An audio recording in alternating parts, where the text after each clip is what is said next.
A OpenAI acabou de lançar o GPT 5.6 e essa é a atualização mais importante que eles já fizeram nos últimos meses. E o que mudou não foi só o modelo, mudou a forma que a OpenAI organiza esses modelos e entender isso muda a maneira que você vai escolher qual usar. Eu fui atrás do que eles divulgaram no lançamento, filtrei o que realmente importa e organizei isso naquilo que você realmente precisa saber para começar. Nesse vídeo eu vou te explicar de forma rápida o que é o GPT 5.6, como ele funciona e o que ele faz de bom.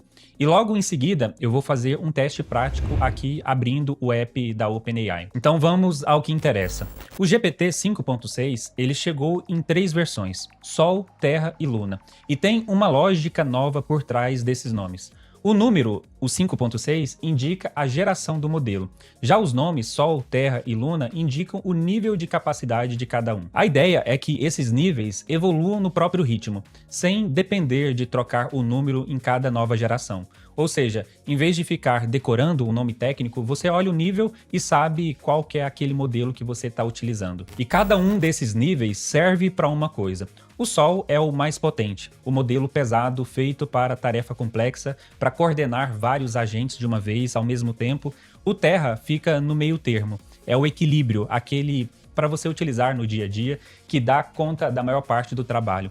E o Luna é o modelo mais rápido e mais barato, ideal para tarefas simples quando você quer uma resposta ágil sem gastar muito. Agora, o que esse modelo faz de bom? O foco principal do GPT 5.6 é trabalhar como agente. E tem um ponto interessante aqui do anúncio: em vez de você pedir uma ferramenta por vez, ele consegue escrever o próprio código para usar ferramentas da forma mais organizada e mais eficiente. Ele também coordena vários agentes trabalhando ao mesmo tempo em paralelo. Então dá para ver todas essas frentes acontecendo ao mesmo tempo, com o modelo principal orquestrando tudo. Então, pelo que foi apresentado no lançamento, a ideia geral do GPT 5.6 é você trabalhar agora nesses 3 níveis, com foco forte em um sistema multi-agente, com o orquestrador principal organizando tudo em tarefas mais complexas, e você pode selecionar isso de acordo com o formato, aquilo que você vai fazer no seu trabalho. Para mim, não tinha atualizado até hoje de manhã, eu tive que entrar no meu sistema, eu abri o sistema de aplicativos da Microsoft, pesquisei pelo Codex, apareceu o ChatGPT, o Codex, quando você faz a pesquisa, aparece para você, e eu desinstalei o meu que eu já tinha instalado, ele estava desatualizado, e quando eu instalei novamente e mandei abrir, aí sim apareceu a nova versão do ChatGPT nesse novo ambiente de trabalho. Agora com tudo integrado, aqui já é o app do ChatGPT, agora você pode ver aqui que você tem o ChatGPT Work, para algumas pessoas vai aparecer como ChatGPT Trabalho, se você clicar aqui vai ter o ChatGPT Codex, e também você tem aqui embaixo o chat. Os 3 ambientes do ChatGPT, assim como você já tem em outras plataformas como o Claude, por exemplo. Aqui, o Codex do ChatGPT é para você trabalhar com código, inclusive eu selecionei aqui o Codex e você já vai ver que o ambiente aqui ele muda. Então, quando você seleciona o Codex, vai aparecer explorar uma tarefa de código, criar um recurso, um aplicativo, um app para o Windows, Android, Apple, você pode revisar um código e você pode corrigir problemas. Da mesma forma que você tem nesses outros ambientes, como o Cloud, como eu citei agora, você pode escolher a pasta que você quer trabalhar. Você pode criar uma nova pasta para começar do zero, ou você pode selecionar uma pasta já existente que você já está trabalhando, um site, um aplicativo que você tenha, já pode selecionar aqui e pedir para o Codex revisar aquela pasta. Se eu volto aqui então para trabalho, o Work, ele já muda as tarefas que eu posso desenvolver, como criar um site, e ele tem uma aba aqui dedicada para criar site, a gente já vai ver essa função. Você tem aqui planejar uma pesquisa, trabalhar com documentos, Excel, ele já tem os plugins aqui, automatizar alguma tarefa, alguma rotina. Qual que é a diferença? Eu sei que aqui vai ser a dúvida de muitas pessoas.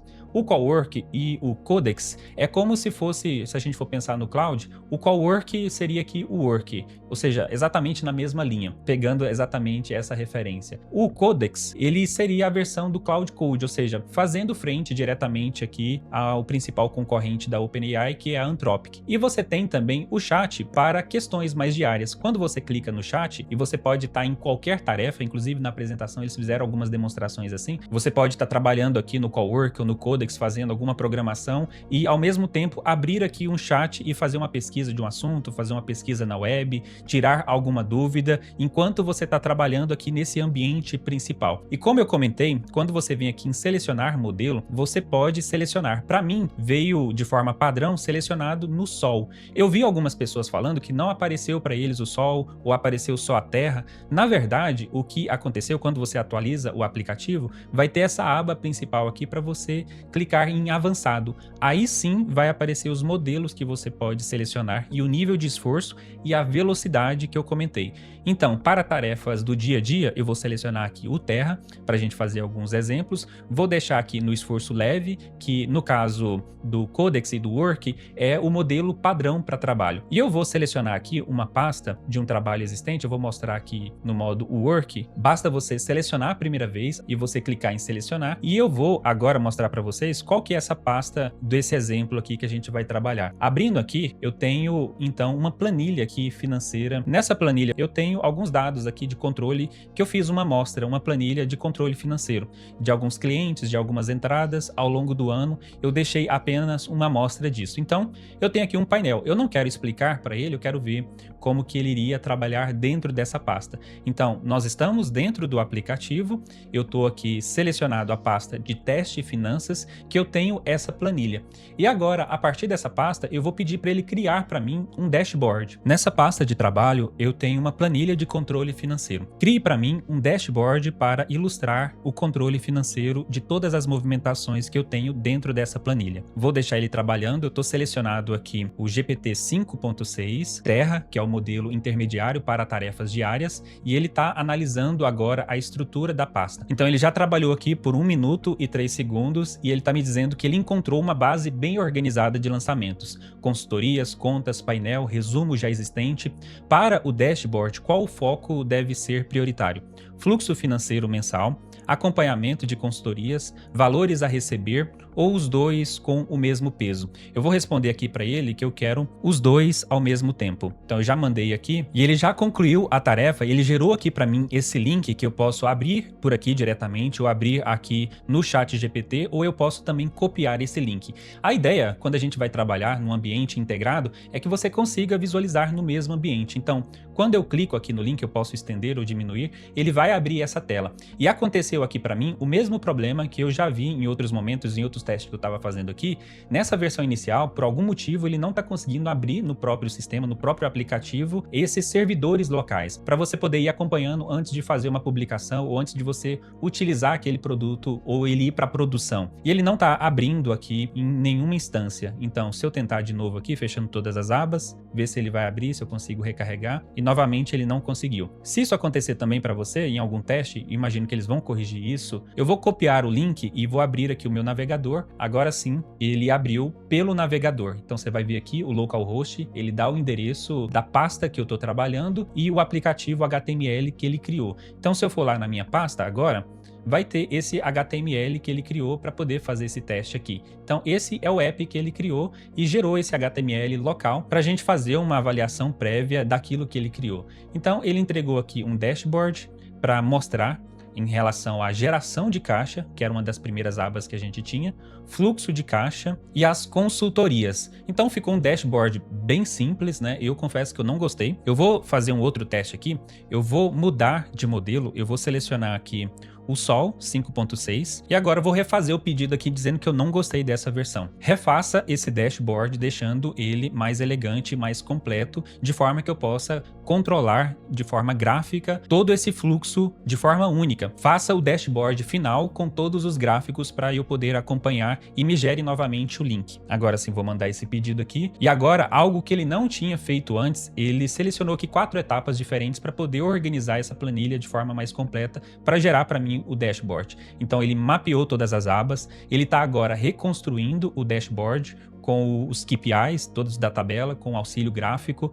Depois ele vai verificar os cálculos e os erros para manter uma qualidade visual e depois ele vai exportar a nova planilha para entregar para mim o novo link para eu poder ver o resultado e acompanhar o que ele fez. Agora sim, ele concluiu todas aquelas 4 etapas que ele definiu inicialmente. Ele levou 4 minutos e 35 segundos e agora sim eu posso clicar aqui na planilha que ele está me dizendo que ele reconstruiu e criou uma primeira aba aqui de painel com o dashboard que a gente pediu originalmente para ele refazer. Agora sim, selecionando o Sol 5.6, ele conseguiu criar um dashboard um pouco mais estruturado. A planilha, ela continua com todos aqueles lançamentos, controle, contas, e esse painel aqui, como foi o plano aprovado inicialmente, para ele manter a mesma estrutura da planilha e criar esse painel com esse dashboard. E se eu vim aqui em cima, eu posso selecionar ele para abrir diretamente aqui no app, que é o que nós estamos fazendo agora. Eu posso exportar já essa planilha para o Google por meio dos MCPs que já tem aqui, que eu posso conectar também com o ChatGPT,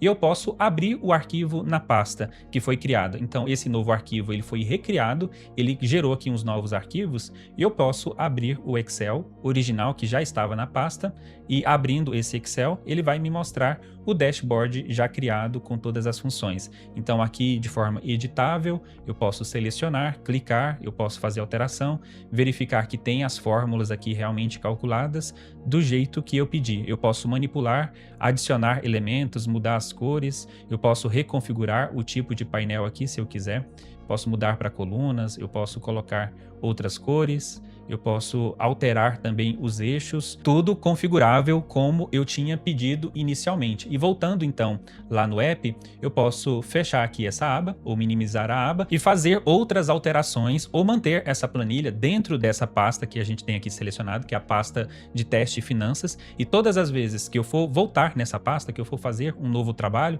eu vou ter essa planilha aqui e eu posso fazer novos ajustes aqui nesse mesmo chat. Então esse foi um exemplo trabalhando aqui com o Work do ChatGPT. Além disso, eu posso voltar aqui em uma nova tarefa. Eu vou ver que quando eu iniciar uma nova tarefa, eu ainda estarei na mesma pasta teste finanças que eu criei para esse exemplo anterior. Eu posso remover essa pasta e trabalhar, fazer aqui alguma tarefa do zero, sem selecionar uma pasta já existente. Eu poderia também criar uma nova pasta para eu executar uma nova tarefa. Então imagina no seu trabalho uma série de pastas que você tem para organizar relatórios, finanças, planilhas. Você pode ter uma pasta dessa para trabalhar com cada uma dessas coisas diferentes e manter aquele histórico de chat para você voltando naquelas tarefas. Além disso também, agora nós temos aqui o agendamento. Agora dá para criar um agendamento do zero, ou você pode criar aqui junto com o GPT, você pode fazer um de maneira totalmente manual, onde você pode selecionar qual que é a tarefa que ele vai executar, em qual projeto você pode selecionar. Aqui, como eu já criei esse exemplo do teste de finanças, ele está aparecendo aqui para mim a pasta do teste de finanças. Eu poderia selecionar essa pasta caso seja uma tarefa agendada dentro dessa pasta. Então, por exemplo, se é uma planilha onde eu tenho que adicionar novos dados de um banco, de um Gmail. Vamos supor que eu recebo semanalmente ou diariamente ou a cada 1 hora uma atualização sobre uma questão financeira. Eu posso plugar um Gmail e varrer, pedindo para ele exatamente analisar os dados de finanças, entradas, saídas de um determinado relatório, para ele ir incorporando dentro dessa planilha de forma automática. Então, se eu tenho um tipo de saída de controle financeiro que eu recebo por e-mail, eu posso plugar o Gmail da conta que eu recebo e pedir para ele diariamente selecionar e infiltrar, ou seja, e anexar esses dados dentro daquela planilha, e ela vai se atualizando automaticamente de forma agêntica, né? Ou seja, ele ativamente vai disparar essas tarefas na medida que você acha necessário. Então pode ser todos os dias às 9 horas, pode ser semanalmente. Você define aqui o período que você vai querer esses agendamentos. Então nós temos aqui todos os plugins, você pode navegar aqui e ver algum app que você já utiliza, Google Planilhas, tem vários outros aqui aplicativos que você pode conectar e trabalhar com o seu GPT diretamente aqui, ou seja, levando o GPT para fora do chat, trazendo o seu trabalho com conectores externos para você trabalhar diretamente neles. Pode conectar com o Google Calendário e mandar um pedido no chat pedindo para agendar uma reunião para você, varrer o seu e-mail, É muito interessante essa funcionalidade, vale a pena você dar uma olhada. Depois eu posso também criar sites. Eu tenho aqui um mecanismo de busca que vai aparecer vários sites que você já criou. Se eu não tenho nenhum, eu posso criar um novo site aqui. Vai aparecer para mim que eu chamei já essa funcionalidade. Dessa forma, o ChatGPT vai saber que eu quero criar um novo site e eu vou deixar aqui algum pedido genérico e deixar ele trabalhando. Eu estou selecionado aqui no modo Terra, eu vou mudar lá para o modo Sol, que ele vai funcionar melhor para essas aplicações que exigem alguma direção de design. Então eu mandei para ele aqui um pedido para ele criar um portfólio com o meu nome, profissional liberal, na área de análise de dados. Um pedido mais geral, selecionei aqui o modelo Sol, que é o modelo mais avançado, e mandei ele criar esse site aqui de forma mais simples para a gente ver a coisa acontecendo, vendo o tempo que ele vai levar, o fluxo, o que ele vai pensar aqui de decisões também, dessa camada visual aqui, sem que a gente entre com nenhum pedido mais estruturado. Como eu não dei nenhuma linha para ele, nenhuma informação, ele me seguiu aqui em algumas perguntas para poder refinar o processo e ele me deu agora 3 opções.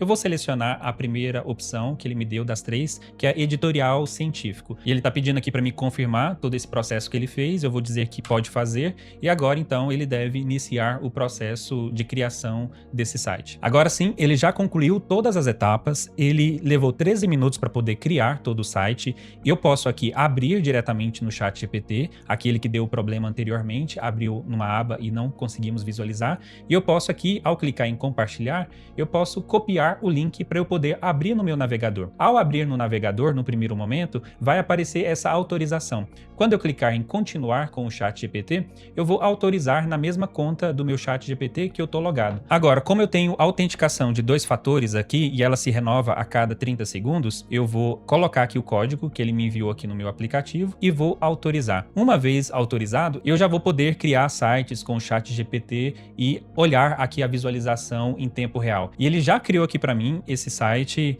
e teve uma estrutura que eu gostei, achei interessante. Ele pegou a lógica do dashboard que a gente criou originalmente e aplicou aqui para esse site. Claro que eu não coloquei nenhuma estrutura específica, aqui ele não me deixa editar nada. E se eu voltar lá no ChatGPT, e se eu for autorizar e autenticar, uma vez que eu fiz essa autenticação, eu posso agora então abrir aqui novamente direto no aplicativo do ChatGPT. Então eu estou aqui no Work trabalhando com o ChatGPT e eu posso avaliar aqui o site e ver as funcionalidades que ele tem. Serviços, eu estou podendo clicar, estudos, métodos, eu posso clicar aqui em iniciar uma conversa, eu posso adicionar novas informações, ele me levou de volta para a web quando eu cliquei em iniciar uma conversa, eu posso fechar aqui ou ao longo dele trabalhando, fazendo essas atividades, eu posso aqui abrir um chat e ir trabalhando aqui, tirando alguma dúvida, enquanto ele faz aqui as tarefas. Então, de forma integrada aqui, nós criamos um dashboard, criamos um portfólio aqui em linguagem natural,